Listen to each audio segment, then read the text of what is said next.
ദൈവമക്കൾക്ക് കോൺസ്റ്റിറ്റ്യൂഷനും കാര്യങ്ങളും ഒന്നുമല്ല നമ്മുടെ നിയമം. നമ്മുടെ നിയമം എന്ന് പറയുമ്പോഴത്തേന് ദൈവത്തിൻ്റെ നിയമം. അത് കൃത്യമായിട്ടും സ്ത്രീകൾക്ക് ഒരു ഗൈഡ് ലൈൻ കൊടുത്തിട്ടുണ്ട്. നിങ്ങളൊരു ഉത്തമ അടിമയായിരിക്കണം, ശകലത്തിനല്ല സകലത്തിനും കീഴ്പ്പെട്ടിരിക്കണം. അപ്പോൾ അന്ന് കാണിച്ചുകൊണ്ടിരുന്ന ഈ വേർകൃത്യങ്ങളും ഇമാതിരി വാക്യങ്ങളും വചനങ്ങളും ഒന്നും ഇന്നതിൻ്റെ ആവശ്യമില്ല.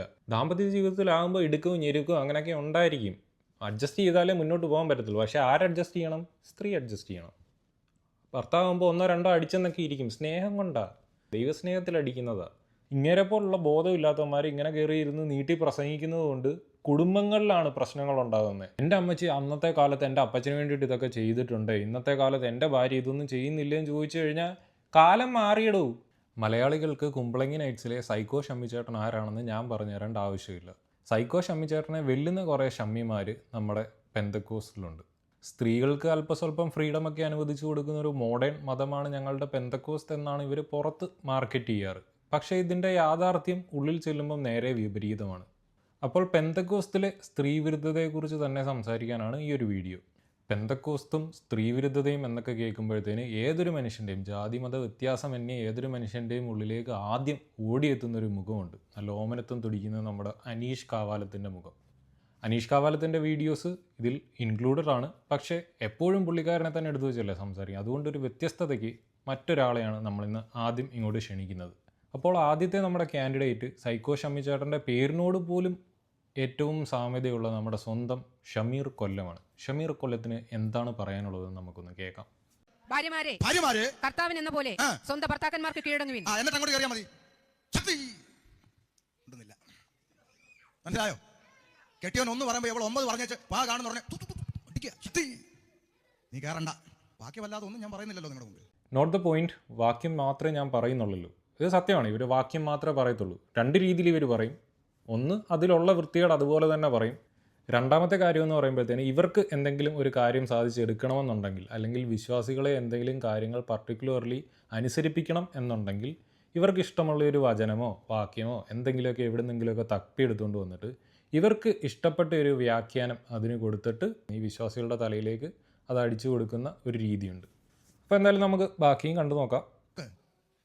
കർത്താവിനെന്ന പോലെ സ്വന്തം ഭർത്താക്കന്മാർക്ക് കീഴടങ്ങുക. ക്രിസ്തു ശരീരത്തിലെ രക്ഷിതാവായി സഭയ്ക്ക് തലയാകുന്ന പോലെ ഭർത്താവ് ഭാര്യയ്ക്ക് തലയാകുന്നു. ഭർത്താവാണ് ഭാര്യയ്ക്ക് തല. തൽക്കാലം മാറ്റാൻ ലോകം ഇപ്പം ഈക്വൽ ആക്കാൻ ശ്രമിച്ചുകൊണ്ടിരിക്കുക. ദൈവ കുഞ്ഞുങ്ങൾ ഈക്വൽ ആക്കണ്ട. ദൈവസഭയ്ക്കുള്ളത് ലോകത്തിന്റെ നിയമമല്ല, ദൈവത്തിന്റെ നിയമമാണ്. അപ്പോൾ തല ആരാണ് എന്ന കാര്യത്തിൽ ആർക്കും ഇനി സംശയമൊന്നുമില്ലല്ലോ അല്ലേ? തല എപ്പോഴും ഭർത്താവായിരിക്കണം.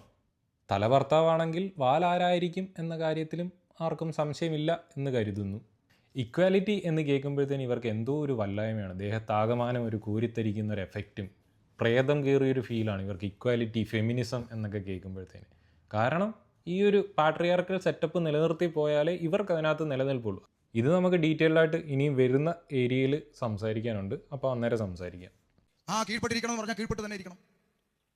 അടുത്തത്, എന്നാൽ സഭ ക്രിസ്തുവിന് കീഴടങ്ങിയിരിക്കുന്നത് പോലെ ഭാര്യമാരും ഭർത്താക്കന്മാരും സകലത്തിലും തെറ്റിച്ച് വായിക്കരുത്. ഭർത്താക്കന്മാർക്ക്, ഭാര്യമാരും ഭർത്താക്കന്മാരും അല്ല, ഭർത്താക്കന്മാർക്ക്. ഇനിയും പറയാൻ പോകുന്നത് കോമഡിയാണ്. ഞാൻ നേരത്തെ ഒരു ഡിസ്ക്ലെയിമർ തന്നെ, നിങ്ങൾക്ക് ആർക്കും അത് തോന്നാൻ സാധ്യതയില്ല. പക്ഷേ ഇവരുടെ കുറേ പാസ്റ്റർമാരുടെ കുറേ ചീഞ്ഞ കോമഡികളുണ്ട്. അതിനകത്തെ കുറച്ച് സാധനങ്ങളാണ് ഇതൊക്കെ. സകലത്തിനും കീഴടങ്ങി. നിങ്ങൾ ആരുടെയെങ്കിലും ബൈബിളിൽ ഈ സായിക്ക് പകരം ഷായാണോ? എല്ലാവരുടെ ബൈബിളിൽ സായാണോ? അതോ ചിലരുടെ ബൈബിളിൽ ഇങ്ങനെ എന്തുവാ? ശകലത്തിൽ കീഴടങ്ങിയിരിക്കാൻ. ശകലത്തിലല്ല, പിന്നെ സകലത്തിലും കീഴടങ്ങിയിരിക്കണം ദൈവമക്കളെ. ഷമീർക്ക എടുത്തു പറയുന്ന എല്ലാവരും കേട്ടല്ലോ. ശകലത്തിലുമല്ല സകലത്തിലും കീഴ്പ്പെട്ടിരിക്കണം. ഭർത്താവിന് വേണ്ടിയിട്ട് ഒരു കറതീർന്ന അടിമയായിരിക്കണം സ്ത്രീ എന്നാണ് ഷമീർക്ക ഇവിടെ ഉദ്ധരിക്കുന്നത്. ഭർത്താക്കന്മാരെ ക്രിസ്തുവും ഭർത്താക്കന്മാരെ നിങ്ങൾ ഈ ശക്തിയിലോട്ട് കയറുന്നതിന് മുമ്പ് എന്ത് ചെയ്യണം? ക്രിസ്തു സഭയെ സ്നേഹിച്ച പോലെ നിങ്ങൾ ഭാര്യമാരെ സ്നേഹിപ്പിൻ. അയ്യോ, എന്റെ പൊന്നു ഭാഷ ഇതൊന്നും മിണ്ടിയക്കല്ലേ. നാളെ ഒരുത്തമെന്ന് പറയാം, എന്റെ പൊന്നു ഭാഷ ക്രിസ്തു സഭയെ സ്നേഹിച്ച പോലെ സ്നേഹിക്കാനൊന്നും പറയല്ലേ. അതിനാന്ന് ചോദിച്ചു. കർത്താവ് സ്നേഹിച്ച അങ്ങനെ ജീവനെ തന്നല്ലേ, ഉൾമാർക്കൊക്കെ വേണ്ടി ചാകാൻ പറ്റുമോ?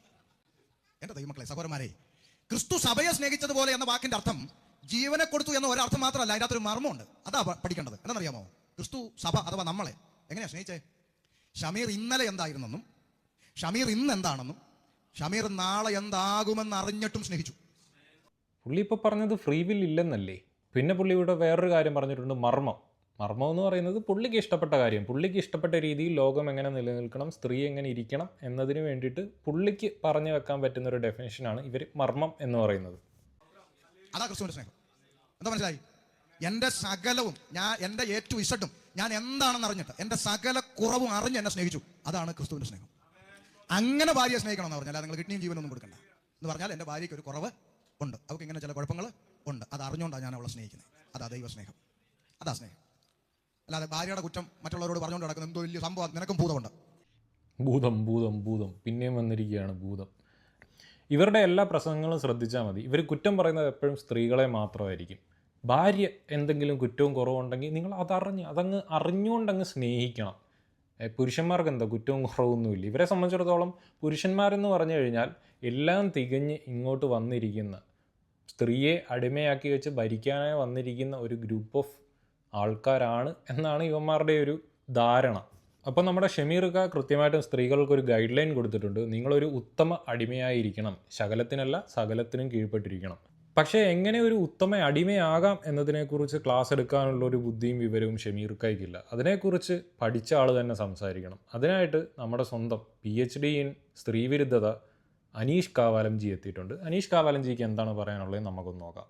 അമ്മമാര് പെൺപിള്ളേരെ യൗവനകാലത്തുകളെ ഭർത്തൃപ്രിയമാരും ഭർത്തൃപ്രിയമാരും, രണ്ട് പുത്രപ്രിയമാരും, മൂന്ന് സുബോധമുള്ളവരും, 4 പാതിവൃത്യമുള്ളവരും, 5 വീട്ടുകാരി നോക്കുന്നവരും, ദയുള്ളവരും, 6 ദയയുള്ളവരും, ഭർത്താക്കന്മാർക്ക് 7 ഭർത്താക്കന്മാർക്ക് കീഴ്പ്പെടുന്നവരും ആയിരിക്കാൻ ശീലിപ്പിക്കേണ്ടത്. ഇങ്ങോട്ട് 7 കൂട്ടം കാര്യം ശീലിപ്പിക്കണം.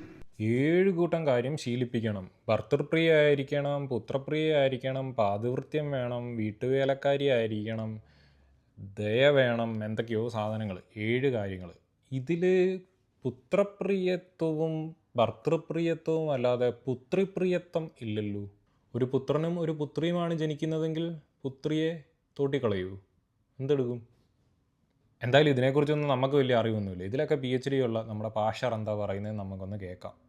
ശീലിപ്പിക്കേണ്ടതിന് അങ്ങനെ ശീലിപ്പിക്കേണ്ടത് നേരത്തെ ശീലിച്ചു വരുന്നതല്ല, ശീലിപ്പിക്കണം. ആര് ശീലിപ്പിക്കണം? അമ്മമാര് ശീലിപ്പിക്കണം. ആരെ ശീലിപ്പിക്കണം? മക്കളെ പെൺപിള്ളേരെ ശീലിപ്പിക്കണം. പെൺപിള്ളേരെ, ആൺപിള്ളേരെ ഒന്നും ശീലിപ്പിക്കണ്ടേ? ആൺപിള്ളേരോട് പ്രിയം വേണം, പക്ഷെ അവരെ ഒന്നും ശീലിപ്പിക്കണ്ടേ? പിന്നെ ഇതൊക്കെ അവരെവിടുന്ന് പഠിക്കും? ആർക്കറിയാം, കേട്ട് നോക്കാം, പോട്ടെ. ഈ അടുത്ത കാലത്ത് ഒരു സഹോദരി എന്നോടല്ലെങ്കിലും പറയുന്നത് ഞാൻ കേട്ടു. ആദ്യ സമയത്തൊക്കെ ഞാൻ തല്ലുകൊള്ളുമായിരുന്നു, ഇപ്പൊ ഞാൻ തിരിച്ചു തല്ലുവന്ന്. അയ്യോ, ഞാൻ കള്ളം പറഞ്ഞല്ല. ആദ്യ സമയത്തൊക്കെ ഞാൻ തല്ലുകൊള്ളുമായിരുന്നു, ഇപ്പൊ ഞാൻ തിരിച്ചാ കൊടുക്കുന്നത്. പിന്നെ നടന്ന കാര്യമാണ് കേട്ടല്ലോ. ഇവിടെയാണ് നേരത്തെ നമ്മുടെ ഷമീർക്ക പറഞ്ഞതുമായിട്ടൊന്ന് ലിങ്ക് ചെയ്ത് സംസാരിക്കേണ്ടി വരുന്നത്. ഷമീർക്ക പറയുന്നത് ഭാര്യയ്ക്ക് എന്തെങ്കിലും കുറവുണ്ടെങ്കിലും അത് അറിഞ്ഞങ്ങ് സ്നേഹിക്കണം. ഇവിടെ ഭർത്താവിൻ്റെ ഒരു കുറവായിട്ട് പുള്ളിക്കത് തോന്നുന്നില്ല. ആദ്യമൊക്കെ ഭർത്താവ് അടിക്കുമായിരുന്നു, അത് പുള്ളിക്കൊരു പ്രശ്നമല്ല. ഭാര്യ അടിക്കാൻ തുടങ്ങിയപ്പോഴാണ് പുള്ളിക്കത് തമാശയായിട്ട് തോന്നുന്നതും പ്രശ്നമായിട്ട് തോന്നുന്നു. ഭാര്യയെ അടിക്കുന്നത് നോർമലാണ്, അത് നമ്മൾ കണ്ടില്ലെന്ന് വെക്കേണ്ട കാര്യമാണ്. അതൊക്കെ നമ്മളങ്ങ് ക്ഷമിക്കണമെന്നേ. ദാമ്പത്യ ജീവിതത്തിലാകുമ്പോൾ ഇടുക്കവും ഞെരുക്കവും അങ്ങനെയൊക്കെ ഉണ്ടായിരിക്കും. അഡ്ജസ്റ്റ് ചെയ്താലേ മുന്നോട്ട് പോകാൻ പറ്റത്തുള്ളൂ. പക്ഷേ ആരഡ്ജസ്റ്റ് ചെയ്യണം? സ്ത്രീ അഡ്ജസ്റ്റ് ചെയ്യണം. ഭർത്താവുമ്പോൾ 1 2 അടിച്ചെന്നൊക്കെ ഇരിക്കും, സ്നേഹം കൊണ്ടാണ്. നമ്മളെ കലിപ്പനും കാന്താരിയൊക്കെ കണ്ടിട്ടില്ല, ആ ഒരു സ്നേഹം കൊണ്ടാണ്, ദൈവസ്നേഹത്തിൽ അടിക്കുന്നതാണ്. രാവിലെ എഴുന്നേറ്റ ഉടനെ അമ്മ പറയണം, എടി ചായ കാപ്പി കൊണ്ട് കൊടുക്കാൻ പറയണം. ഇത് അമ്മ ശീലിപ്പിക്കണം. രാവിലെ കാപ്പി ഇട്ട ഉടനെ എടി ചായ കൊണ്ട് കൊടുക്കാൻ പറയണം. അല്ലേ? അത് കണ്ട് ശീലിച്ചാൽ ഈ പെൺകുട്ടിക്ക് ദൈവം ആയുസ് ആരും കൊടുത്തിട്ട് കുടുംബത്തിൽ പ്രവേശിക്കുമ്പോൾ അവൾ ആദ്യം കാപ്പിയിട്ട്. അപ്പോൾ ഒരു ഉത്തമ അടിമയായ ഭാര്യയുടെ ചുമതലകൾ എന്തൊക്കെയാണെന്നൊക്കെ പുള്ളി പറയുമ്പം രാവിലെ എണീക്കുമ്പോഴത്തേന് കാപ്പിയിട്ട് കൊടുക്കുക. ഇതൊക്കെ കൊച്ചിലെ പഠിപ്പിക്കണം. എന്നാലേ ഒരു ദാമ്പത്യ ജീവിതത്തിലേക്ക് കടക്കുമ്പോഴത്തേന് രാവിലെ തന്നെ ഏട്ടായി കോഫി എന്നും പറഞ്ഞൊക്കെ കൊണ്ട് കൊടുക്കാൻ പറ്റത്തുള്ളൂ. പിന്നെ ഞങ്ങളുടെ അമ്മ അന്ന് ഞങ്ങൾക്ക് എനിക്കൊന്ന് ചെറിയ കട്ടിൽ, ഒരു വലിയ കട്ടിലുമുണ്ട്, അതൊക്കെ ഉള്ളു. പക്ഷെ അച്ചായം കിടക്കുന്ന കട്ടിലേൽ ഇരുത്തുകയില്ലായിരുന്നു അമ്മ. അതിന്റെ ശാസ്ത്രീയ വശം എന്നാന്നും ഒന്നും എനിക്കറിയാൻ മേല. ആ കട്ടിലേലിരിക്കാൻ ഞങ്ങളുടെ അമ്മ എന്നാടാ അപ്പം കിടക്കുന്ന നാട്ടിലേക്ക് കയറി കാലും വീശിയിരിക്കുന്നത് അമ്മ ചോദിക്കുന്ന ഡയലോഗാണ്, ഇരുത്തുകയല്ല. ഇതിൻ്റെ ശാസ്ത്രീയ വശം എന്ന് പറയുമ്പോഴത്തേന് നമ്മുടെ ഒരു പാട്രിയാർക്കൽ സൊസൈറ്റി ആയിരുന്നു എന്നല്ല, ആണ്, ഒരിക്കലും അല്ലാതെ ആയിട്ടില്ല. ചെറിയ മാറ്റങ്ങൾ വന്ന് തുടങ്ങിയിട്ടേ ഉള്ളൂ. അപ്പോൾ അതിൽ പുരുഷൻ്റെ ഒരു സ്ഥാനം എന്ന് പറഞ്ഞാൽ ദൈവത്തിന് തുല്യമായിട്ടിരുന്നു. ഇവർ കല്യാണമൊക്കെ നടത്തുമ്പോഴത്തേന് ഭർത്താവ് കർത്താവും ഭാര്യ സഭയുമാണ്. അപ്പോൾ ആ ഒരു കർത്താവാണ് അവിടെ ഇരിക്കുന്ന ആൾ. പുള്ളിക്കാരിയുടെ അമ്മ കാണിച്ചതും പുള്ളിക്കാരിയുടെ അമ്മൂമ്മ കാണിച്ചതും ഒക്കെ തുടർന്ന് വരുന്നു എന്ന് മാത്രമേ ഉള്ളൂ. ഈ ഒരു സിസ്റ്റമൊക്കെ തച്ചടച്ച് കളയേണ്ട സമയം എന്നേ അതിക്രമിച്ചു. ഇപ്പോഴും ഇതേപോലെയുള്ള കൾട്ട് വിശ്വാസങ്ങളിലും എക്സ്ട്രീം വിശ്വാസമായ ഇസ്ലാമുകളിലും ഒക്കെ ഇത് നല്ല രീതിയിൽ നിലനിൽക്കുന്നുണ്ട്. എനിവേ, ബാക്കി എന്താണ് നമ്മുടെ പാച്ചർക്ക് പറയാനുള്ളതെന്ന് കേൾക്കാം. വളരെ ഒരു ദരിദ്ര കുടുംബത്തിലാണ് ഞാൻ ജീവിച്ചത്. പക്ഷെ അമ്മയുടെ ചിട്ട, ഞങ്ങളുടെ അച്ചായൻ രാവിലെ കള്ളുഷാപ്പിൽ ജോലിക്ക് സപ്ലൈ ഇറക്കും. അപ്പം അച്ചായൻ്റെ കാര്യം മുഴുവൻ ക്രമീകരിച്ചേച്ച് അമ്മ ഞങ്ങളുടെ കാര്യം ശ്രദ്ധിക്കും. അപ്പം എങ്ങനെയാണ് പുള്ളിക്ക് ഒരു വിവരവും വിദ്യാഭ്യാസവും ഇല്ലാതായി പോയത് എന്നുള്ളതിൻ്റെ ഒരു കാരണം നമുക്ക് ഇവിടുന്ന് മനസ്സിലാവുന്നതാണ്. കാരണം പുള്ളിക്കാരിക്ക് ഭർത്താവിനെ നോക്കാനേ നേരം ഉണ്ടായിരുന്നുള്ളൂ, പിള്ളേരെ നോക്കാൻ സമയമില്ലായിരുന്നു. അപ്പം മക്കൾ ഇതുപോലെ ബുദ്ധിയും വിവരവും ഇല്ലാതായി പോയി കഴിഞ്ഞാൽ കുറ്റം പറഞ്ഞിട്ട് കാര്യമില്ല, അതിൻ്റെ ഒരു പ്രശ്നമാണ്. അച്ചായന് ചൂടുവെള്ളത്തിൽ കുളിക്കണം. ഇന്നത്തെ പോലെ ഗ്യാസ് ഒന്നുമില്ല. മിറ്റത്ത് അടുപ്പ് കൂട്ടിയിട്ടുണ്ട്, വലിയ കാലമുണ്ട്. കാലത്തിനകത്ത് വെള്ളം ചൂടാക്കും. അച്ചായൻ കുളി കഴിഞ്ഞ് വരുമ്പം കുളിക്കുന്നതിന് മുന്നേ അന്നൊക്കെ ഉമിക്കരി കൊണ്ട് കൊടുക്കും. ഈർക്കലി അതൊക്കെ അമ്മ രാവിലെ ചെയ്യുന്ന ഞാൻ കണ്ടിട്ടുണ്ട്. പച്ച ഈർക്കലി എടുത്ത് അത് രണ്ടായിട്ട് കീറി ഉമിക്കരി, ചില ഈ പരുത്തിയുടെ ഇല കാണും, ആ പരുത്തിയുടെ ഇലക്കകത്ത് ഉമിക്കരിയും വെച്ച് മൊന്തക്കകത്ത് വെള്ളവും വെക്കും. അമ്മ ചെയ്യുന്ന കണ്ടാ. അച്ചായൻ കുളിക്കുന്ന സമയത്ത് അമ്മ അകത്ത് വന്ന് അച്ചായനിടേണ്ട ബനിയൻ, അടിവസ്ത്രങ്ങൾ, ആ കൈലി വസ്ത്രം, തോർത്തും വേണം. അതെല്ലാം അമ്മ ആ കട്ടിലേക്കൊണ്ട്. എൻ്റെ അമ്മ ചെയ്യുന്ന കാര്യം എൻ്റെ വീട്ടിലെ കാര്യമല്ലേ പറയുന്നത്. എന്തൊരു അഭിമാനമാണെന്ന് നോക്കിയോ പുള്ളി ഇതൊക്കെ പറയുമ്പോഴത്തേന്. പുള്ളിക്കുള്ള ഒരു അഭിമാനം കണ്ടില്ലേ, എൻ്റെ അമ്മ ഇങ്ങനെ ആയിരുന്നു. ഒരു ഈർക്കലി പോലും ഭർത്താവിനെ കൊണ്ട് ഒടിപ്പിക്കാതെ അതുപോലും ചെയ്തു കൊടുത്തിരുന്ന, കുളിക്കാനുള്ള തോർത്തെ, അടിവസ്ത്രം, കൈലി, ഷർട്ട് എന്നതെല്ലാം ഒരുക്കി വെച്ച് കുഞ്ഞിനെ സ്കൂളിൽ വിടുന്ന കൂട്ടായിരുന്നു അമ്മ നോക്കിക്കൊണ്ടിരുന്നത് എന്നൊക്കെ എന്തൊരു അഭിമാനത്തോടു കൂടിയാണ് പുള്ളി പറയുന്നത്. അതുപോലെ അച്ചായന് പഴങ്കഞ്ഞി ഇഷ്ടമാണ്. അപ്പം അതുകൊണ്ട് ഇതെല്ലാം ക്രമീകരിച്ച് കഞ്ഞിയും അമ്മ എടുത്ത് വെക്കും, കൂട്ടാനും. അച്ചായന് കുളി കഴിഞ്ഞ്, ചെറിയ വീടാണ് ഞങ്ങളുടെ വീട്, ഓലപ്പരയാ അന്ന്. പക്ഷെ അമ്മയുടെ ചിട്ട ഇതാ, കയറി വന്ന് ഡ്രസ്സുമൊക്കെ മാറി കഞ്ഞിയൊക്കെ കുടിച്ച്, കഞ്ഞി കുടിച്ചുകൊണ്ടിരിക്കുമ്പം കൊട, ടോർച്ച് അതെല്ലാം അമ്മ എടുത്തോണ്ട് വരും. കാരണം രാത്രി ഷാപ്പില്ല, ജോലി കഴിഞ്ഞ് വീട്ടോട് മൂട്ടിയായിട്ട് ഇറങ്ങിയിട്ട് ടോർച്ച് വേണം ഇരുട്ടല്ലേ. അച്ഛൻ ഈ ടോർച്ച് എടുത്ത് കൊട എടുത്തോണ്ട് തിണ്ണയിലോട്ട് ഇറങ്ങുമ്പോൾ അമ്മ ചേരി ഒന്നുകൂടെ തുടച്ച് അവിടെ ഇടും. എൻ്റെ അമ്മ ചെയ്യുന്നത് ഞാൻ കണ്ടതാ. പണ്ട് കാലത്തെ അമ്മമാർ മിക്കവരും അങ്ങനെ. എൻ്റെ അമ്മ ചെയ്തത് കൊണ്ടാ കണ്ട ഞാൻ പഠിച്ചത്. നിങ്ങളുടെ അമ്മമാരും അങ്ങനെ. പണ്ട് കാലത്തൊക്കെ അപ്പൻ ജോലിക്ക് പോയി രാത്രി വരാൻ വൈകുമ്പം പരാതിയുള്ള കാലമല്ലേ, ഭക്ഷണമൊക്കെ അമ്മയാണ് വിളമ്പുന്നത്. അമ്മ വിളമ്പുമ്പോൾ ആദ്യം അപ്പന് വിളമ്പി മാറ്റി വെക്കും. അന്നേരം കറണ്ടില്ലാത്ത വീട്ടിലാണെങ്കിൽ ആ ചിമ്മിനി വിളക്ക്, റാന്തലിൻ്റെ വിളക്ക് തിരി താത്ത് തിരി ഒന്ന് അമ്മ ഇങ്ങനെ ഉറക്കളച്ചിരിക്കും. ചില അമ്മമാർക്ക് കാൽപെരുമാറ്റം കേൾക്കുമ്പോൾ അറിയാം. പുള്ളി വരുമ്പോൾ കാലിട്ട് രണ്ട് കാലിങ്ങനെ മണ്ണ് കുടയുന്ന അന്നേരം വെല്ലുമ്മയ്ക്ക് അറിയാം ആണ് അച്ചായം വന്നു. ഇന്ന് അച്ചായം വന്ന് വിലക്ക് വിറ്റും നടന്ന് വിളിച്ചാൽ കാറങ്ങിട്ട് തൊഴിച്ചാൽ പോലും പിന്നെ അച്ചായം മിറ്റത്ത് വന്ന് കാല് മണ്ണ് കളയുമ്പം. പൂമുഖവാതുക്കൽ സ്നേഹം വിടർത്തുന്ന പൂന്തിങ്ങളായ ഭാര്യ, അതാണ് നമ്മളുടെ കവി ഇവിടെ ഉദ്ദേശിക്കുന്നത്. പണ്ടത്തെ അമ്മച്ചിമാരെ പോലെ ഭർത്താക്കന്മാർക്ക് വേണ്ടിയിട്ട് കണ്ണിലെണ്ണ ഒഴിച്ച് നോക്കിയിരിക്കുന്നില്ല എന്നൊക്കെയാണ് പുള്ളിയുടെ ഏറ്റവും വലിയൊരു വിഷമം. എന്നിട്ട് പറയുന്നത് പണ്ടത്തൊക്കെ കാൽപ്പെരുമാറ്റം കേട്ടാൽ അറിയാമായിരുന്നെന്നാണ്. കാൽപ്പെരുമാറ്റം ഇന്ന് കേൾക്കത്തില്ലടൂ. അതിൻ്റെ കാരണം എന്ന് പറഞ്ഞാൽ നോയ്സ് ഇൻസുലേറ്റഡ് ആണ് ഹൗസസൊക്കെ. അതിനാണ് നമ്മളിങ്ങനെ കോളിംഗ് ബെൽ ഇങ്ങനെ ഞെക്കുമ്പോഴത്തേന് ഞെക്കിണിക്കണമെന്ന് കേൾക്കുന്നൊരു സാധനമുണ്ട്, അതൊക്കെയുണ്ട്. അതിൽ വന്ന് ഞെക്കണം. അത് വെച്ചിരിക്കുന്നത് അവിടെ കാണാനല്ല. പഴയ അമ്മമാരെല്ലാവരും അങ്ങനെ. ചിലപ്പോൾ അപ്പൻ മദ്യപിക്കുന്ന അപ്പനായിരിക്കും, ശുണ്ടിയുള്ളവനായിരിക്കും, വല്ലപ്പോഴും ഒക്കെ രക്ഷിക്കപ്പെട്ടത്. അല്ലെങ്കിൽ എന്തെങ്കിലും പറയുമ്പോൾ ചിലപ്പോൾ തലക്കിട്ട് രണ്ട് പെട. എന്നാലും അമ്മ ചെയ്യുന്ന വിധവിധ. അമ്മയിൽ നിന്നാണ് ഇതെല്ലാം പഠിക്കുന്നത്. സ്തോത്രം. അമ്മയിൽ നിന്നാണ് എങ്ങനെ ഒരു 916 അടിമയായിരിക്കാം എന്ന് പഠിക്കുന്നത് എന്നാണ് നമ്മുടെ കാവാലം ജി. സ്ത്രീവിരുദ്ധതയിൽ PhD എടുത്തതാണ്. അപ്പോൾ പുള്ളി പറയുന്ന കാര്യങ്ങളോട് നമുക്ക് യോജിക്കുകയല്ലാതെ വേറെ നിവൃത്തിയൊന്നുമില്ല. ഈ മഹാൻ്റെ ഏറ്റവും വലിയ പ്രശ്നം എന്ന് പറയുന്നത് പുള്ളി അന്തക്കാലത്ത് 90കളുടെ ഏതോ ഒരു കാലഘട്ടത്തിലൊക്കെ നടന്ന കാര്യവും ഈ കാലയളവും തമ്മിലാണ് കമ്പയർ ചെയ്യുന്നത്. അന്നത്തെ കാലത്ത് സ്ത്രീകൾക്ക് എഡ്യൂക്കേഷൻ ഇല്ല, അവർ ജോലിക്ക് പോയിരുന്നില്ല. അവരുടെ ഏക സോഴ്സ് ഓഫ് ഇൻകം എന്ന് പറയുന്നത് ഭർത്താവ് ജോലിക്ക് പോയിട്ട് കൊണ്ടുവരുന്നതാണ്. അന്ന് അവർക്ക് പുരുഷന്മാരെ പ്രീതിപ്പെടുത്തി ഇങ്ങനെ നിർത്തേണ്ട ഒരു ആവശ്യമുണ്ടായിരുന്നു. അല്ലെങ്കിൽ അവർ ഏതെങ്കിലും വേറെ സ്ത്രീയുടെ പുറകിന് പോകാൻ സാധ്യതയുണ്ട്, വീട്ടിലേക്കുള്ള ഇൻകം നിലയ്ക്കാനുള്ള സാധ്യതയുണ്ട്. അതുകൊണ്ട് അവരിങ്ങനെയുള്ള കാര്യങ്ങൾ ചെയ്തുകൊണ്ടിരിക്കേണ്ടത് അനിവാര്യമായിരുന്നു. ഇപ്പോൾ വാഷിംഗ് മെഷീനുണ്ട്, ഡിഷ് വാഷറുണ്ട്, മിക്സറുണ്ട്, ഗ്രൈൻഡറുണ്ട് എന്ന് വേണ്ട ഒട്ടുമിക്ക എല്ലാ പരിപാടികളും നമ്മൾ തന്നെ ചെയ്യാതെ ഒരു മെഷീനിലോട്ട് ഇട്ട് കൊടുത്താൽ ചെയ്യാൻ പറ്റും. ഇപ്പോൾ AI വെച്ച് കുക്ക് ചെയ്യാൻ പറ്റുന്ന ടൈപ്പ് ഓഫ് വെസൽസ് വരെ വന്നു കഴിഞ്ഞു. അതിലേക്ക് നമ്മൾ സാധനങ്ങൾ മാത്രം ഇട്ട് കൊടുത്താൽ മതി. ബിരിയാണി വേണമെങ്കിൽ ബിരിയാണി അത് വെച്ച് തരും, ചോറ് വേണമെങ്കിൽ ചോറും കറിയും വെച്ച് തരും. സാധനം അങ്ങോട്ട് ഇട്ട് കൊടുക്കുക, മാറിയിരിക്കുക. ആ ഒരു നിലയിലേക്ക് ശാസ്ത്രവും ലോകവും ഒക്കെ പുരോഗമിച്ചു കഴിഞ്ഞു. ഇത്രയും സൗകര്യങ്ങളൊക്കെ വന്ന ഈ ഒരു കാലത്തും എൻ്റെ അമ്മച്ചി അന്നത്തെ കാലത്ത് എൻ്റെ അപ്പച്ചന് വേണ്ടിയിട്ട് ഇതൊക്കെ ചെയ്തിട്ടുണ്ട്, ഇന്നത്തെ കാലത്ത് എൻ്റെ ഭാര്യ ഇതൊന്നും ചെയ്യുന്നില്ലെന്ന് ചോദിച്ചു കഴിഞ്ഞാൽ കാലം മാറിയിടൂ.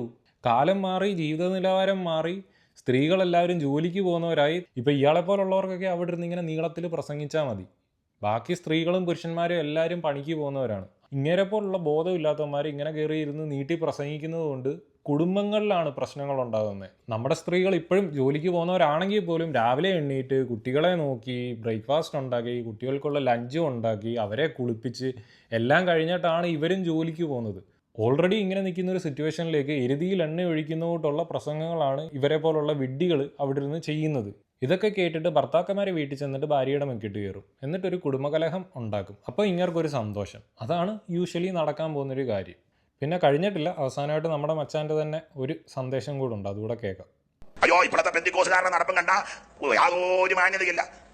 ചെറുകിൽ പറ്റിയ വസ്ത്രം ഇക്കിളിപ്പെടുത്തുന്നത്, ത്രസിപ്പിക്കുന്നത്, പുരിയം മടിച്ച് ലിപ്റ്റിക് ഇട്ട് ചുരിദാറിന്റെ ഇവിടെ നിന്ന് കീറി, പിന്നെ സ്പ്രിങ് വർഷപ്പിന് അവൾ വന്ന് നിൽക്കുക സ്പ്രിങ്. എന്നിട്ട് എവളാ പാടുന്നത് ലോകമെനിക്ക് എന്റെ കണ്ണും നെട്ടിയിലെങ്ങാനും വന്ന നിനക്കും സുഖവാ, നിന്റെ അമ്മയ്ക്കും സുഖവാ. ബാക്കി ബാക്കി ഇന്ന് അടുത്ത പ്രസംഗം നല്ല സ്റ്റാൻഡേർഡായിട്ട് പറഞ്ഞോണം. നമ്മൾ സ്റ്റാൻഡേർഡ് ഇല്ലാതെ അടിക്കുക. അങ്ങേർക്ക് തന്നെ അറിയാം. അപ്പോൾ പുള്ളിക്ക് അറിയാഞ്ഞിട്ടൊന്നുമല്ല, പുള്ളി ഒരു സ്റ്റാൻഡേർഡ് ഇല്ലാത്തവനാണ്, സ്റ്റാൻഡേർഡ് ഇല്ലാത്ത കാര്യങ്ങളാണ് പറയുന്നതെന്ന് പുള്ളിക്ക് തന്നെ അറിയാം. ഇങ്ങരുടെ ഏതൊരു പ്രസംഗം എടുത്തു നോക്കിയാലും മതി, ഇമാതിരി ഒരു സ്ത്രീവിരുദ്ധം വേറെ ഇല്ല പെന്തക്കോസിൽ.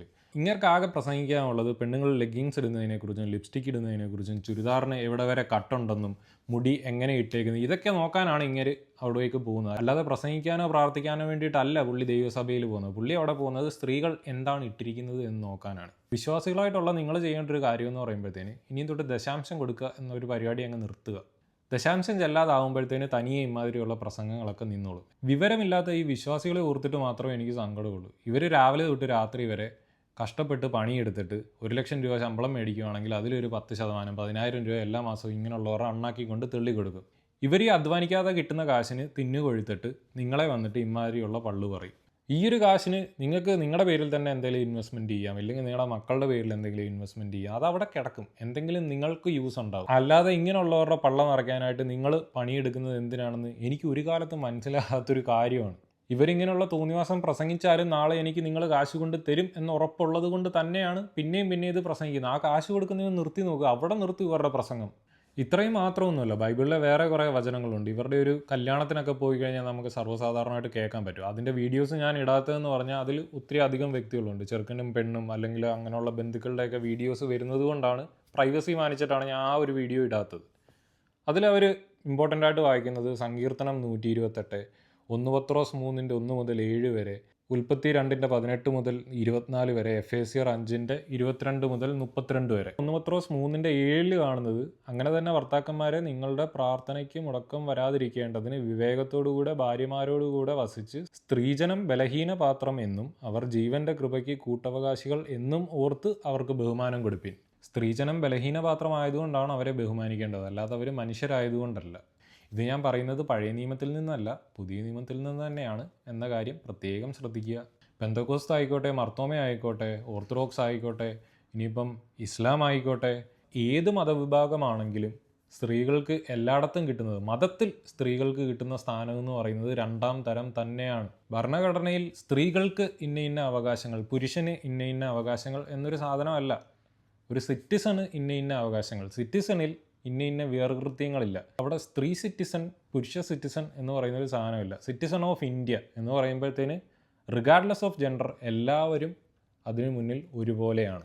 അതിനെയൊക്കെ അങ്ങ് സൈഡിലോട്ട് മാറ്റി വെച്ചിട്ട് ദൈവമക്കൾക്ക് കോൺസ്റ്റിറ്റ്യൂഷനും കാര്യങ്ങളും ഒന്നുമല്ല നമ്മുടെ നിയമം. നമ്മുടെ നിയമം എന്ന് പറയുമ്പോഴത്തേന് ദൈവത്തിൻ്റെ നിയമമാണ്. ദൈവത്തിൻ്റെ നിയമം എന്താണെന്ന് നമ്മുടെ ഷമീർക്ക വ്യക്തമായി പഠിപ്പിച്ചു തന്നിട്ടുണ്ട്. പുരുഷന് കീഴ്പ്പെട്ടിരിക്കുന്ന അടിമയാണ് സ്ത്രീ എന്ന് ഷമീർക്ക വ്യക്തമായി അവിടെ പറഞ്ഞു തന്നിട്ടുണ്ട്. അപ്പോൾ ഇതാണ് സ്ത്രീക്ക് പെന്തക്കോസ്റ്റിൽ ഉണ്ടെന്ന് പറയുന്ന ലിബറേഷനും കാര്യങ്ങളും ഒക്കെ. ഏതൊരു മതത്തിൽ ചെന്നാലും സ്ത്രീ എപ്പോഴും 2ാം തരം വ്യക്തികൾ തന്നെയാണ്.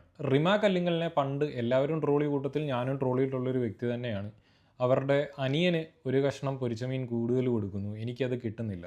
ഈ ഒരു കാര്യം എൻ്റെ വീട്ടിൽ തന്നെ ഞാൻ വിറ്റ്നസ് ചെയ്തിട്ടുണ്ട്. എനിക്കെപ്പോഴും കഴിക്കുന്ന കൂട്ടത്തിൽ എന്തെങ്കിലും ഫുഡ് വരുമ്പോഴത്തേനും അതിൽ കുറച്ച് എക്സ്ട്രാ തരും. അതെൻ്റെ ചേച്ചി ചോദ്യം ചെയ്യാറുണ്ട്. അപ്പോൾ പറയുന്നത് ആ മക്കൾക്ക് ഇച്ചിരി കൂടുതൽ കൊടുക്കണം, അങ്ങനെയാണ്. അത് എന്തുകൊണ്ട് കൊടുത്തിരുന്നു എന്ന് ചോദിച്ചു കഴിഞ്ഞാൽ, അന്തക്കാലത്ത് ഈ പുരുഷൻ, ഭർത്താവ് എന്ന വ്യക്തിയും വീട്ടിലൊരു ആൺകുട്ടിയും ഉണ്ടെങ്കിൽ അവർ രണ്ടുമായിരുന്നു പണിക്ക് പോകുന്നത്. ബാലവേല കാര്യങ്ങളൊന്നും അന്ന് പ്രൊഹിബിറ്റഡ് ഒന്നും അല്ല. ആ ഒരു സമയത്ത് അവർക്ക് പണിയെടുക്കാൻ ആരോഗ്യം വേണം. അതിനാണ് വീട്ടിൽ പുരുഷന് ഇങ്ങനെ കുറച്ചധികം ചോറ് കൊടുക്കുന്നതും കുറച്ചധികം ഫുഡ് കൊടുക്കുന്നതും. കാരണം അവർ കായികമായി അധ്വാനിക്കുന്നത് കൂടുതലായിരുന്നു. അതിൻ്റെ കൂടെ തന്നെ അന്ന് ഫുഡിൻ്റെ ഷോർട്ടേജും കാര്യങ്ങളും ഒക്കെ ഉണ്ട്. സമൃദ്ധമായി കഴിക്കാനുള്ള ഒരു ചുറ്റുപാടൊന്നും ആർക്കും ഉണ്ടായിരുന്നില്ല. ഇന്ന് അതൊക്കെ മാറി, സമൃദ്ധമായി കഴിക്കാൻ ഒരു ചുറ്റുപാട് തന്നെയുണ്ട്. ബാലവേല കാര്യങ്ങളെല്ലാം നിരോധിച്ചിരിക്കുന്നത് കൊണ്ട് മിനിമം 18 വയസ്സാവാതെ നമ്മുടെ നാട്ടിലത്തെ കേരളത്തിലെ ആൺകുട്ടികളൊന്നും ജോലിക്ക് പോകാറില്ല. ഇവിടെയൊക്കെ ആണെങ്കിൽ പാർട്ട് ടൈം കാര്യങ്ങൾക്കൊക്കെ പിള്ളേർ പോകുന്നുണ്ടെന്നെങ്കിലും പറയാം. അതും റിഗാർഡ്ലെസ് ഓഫ് ജെൻഡറാണ് ഇവിടെയും ആളുകൾ പോകുന്നത്. അപ്പോൾ അന്ന് കാണിച്ചുകൊണ്ടിരുന്ന ഈ വേർകൃത്യങ്ങളും ഇമാതിരി വാക്യങ്ങളും വചനങ്ങളും ഒന്നും ഇന്നതിൻ്റെ ആവശ്യമില്ല. ഈ 7 രീതിയിൽ സ്ത്രീകളെ ട്രെയിൻ ചെയ്യണം എന്ന് പറയുന്നതിൽ ഒരിടത്ത് പോലും ഒരു പുത്രിയാണെങ്കിൽ എന്ത് ചെയ്യണമെന്നൊരു സാധനമില്ല. അവിടെ എല്ലാം കൺസിഡറേഷൻ ഉള്ളത് ആണുങ്ങൾക്കാണ്. ഇതെന്തുകൊണ്ടുണ്ടായെന്ന് ചോദിച്ചു കഴിഞ്ഞാൽ മതം ഒന്നാമത് തന്നെ മനുഷ്യൻ്റെ ഒരു സൃഷ്ടിയാണ്. അതിൽ പുരുഷൻ്റെ സൃഷ്ടിയാണ് മതം. അപ്പോൾ ആ പുരുഷൻ്റെ സൃഷ്ടിയായിട്ട് നിൽക്കുന്ന മതത്തിൽ പുരുഷൻ എപ്പോഴും മേൽക്കോയ്മ കിട്ടാനായിട്ട്, അവരുടെ ആ ഒരു പവർ എപ്പോഴും നിലനിർത്താനായിട്ട് അവരെഴുതി ചേർത്ത കുറേ സാധനങ്ങൾ മാത്രമാണിത്. ഇത് കാണിച്ച് നിങ്ങളെ ആജീവനാന്ത കാലം പറ്റിച്ചുകൊണ്ടിരിക്കുക മാത്രമാണ് ഇതേപോലുള്ള പുരോഹിത വർഗം ചെയ്യുന്നത്. മതം ഉപേക്ഷിക്കുക എന്ന് പറയുന്ന ഒരു സാധനം എല്ലാവർക്കും അനിവാര്യമായിട്ടുള്ളൊരു കാര്യം തന്നെയാണ്. പക്ഷെ അതിൽ ഏറ്റവും കൂടുതൽ ആവശ്യമുള്ളത് സ്ത്രീകൾക്ക് തന്നെയാണ്. പക്ഷേ ഇപ്പോൾ തന്നെ എനിക്കൊരു കാര്യം പ്രെഡിക്റ്റ് ചെയ്യാൻ പറ്റും. ഇതിൻ്റെ അടിയിൽ കമൻസ് വരാൻ പോകുന്നത് 90% കൂടുതൽ സ്ത്രീകൾ തന്നെയായിരിക്കും. അവർ പറയാൻ പോകുന്നത് ഞങ്ങൾക്ക് ഇതൊന്നും പ്രശ്നമല്ല, ഞങ്ങൾക്ക് ഭർത്താവിൻ്റെ അടിമയായിട്ടിരിക്കുന്നത് തന്നെയാണ് സന്തോഷം. ഈ ഹിജാബിനെക്കുറിച്ചും സ്ത്രീകളുടെ അടിമത്തത്തെക്കുറിച്ചും ഒക്കെ ഇസ്ലാമിൽ നിന്ന് സ്ത്രീകൾ തന്നെ വന്ന് സംസാരിക്കുമ്പോൾ ആ സ്ത്രീക്കെതിരെ ഏറ്റവും കൂടുതൽ ശബ്ദം ഉയർത്തുന്നത് സ്ത്രീകൾ തന്നെയായിരിക്കും. അപ്പോൾ ഇവിടെയും ഞാൻ അതിൽ കുറഞ്ഞ ഒന്നും തന്നെ പ്രതീക്ഷിക്കുന്നില്ല. പക്ഷേ ചിന്തിക്കുന്ന ബോധമുള്ള പഠിപ്പും വിവരമുള്ള ആൾക്കാരുണ്ടായിരിക്കും. അവർക്ക് ഇത് ഹെൽപ്ഫുൾ ആകട്ടെ എന്ന് ഞാൻ ആഗ്രഹിക്കുന്നു. അപ്പോൾ ഈ പെന്തക്കോസ്തലെ സ്ത്രീവിരുദ്ധതയെക്കുറിച്ച് നിങ്ങളുടെ ഒപ്പീനിയൻ എന്താണ്, അല്ലെങ്കിൽ നിങ്ങളുടെ എക്സ്പീരിയൻസ് എന്താണ്? ഇതിൽ നിന്ന് ഡയറക്റ്റായിട്ട് നിങ്ങൾ എക്സ്പീരിയൻസ് ചെയ്തിട്ടുണ്ടെങ്കിൽ ആ കാര്യങ്ങൾ തീർച്ചയായും എഴുതി അറിയിക്കുക. Thank you so much for watching. Thakkudu നിങ്ങളെല്ലാം അനുഗ്രഹിക്കുമാറാകട്ടെ.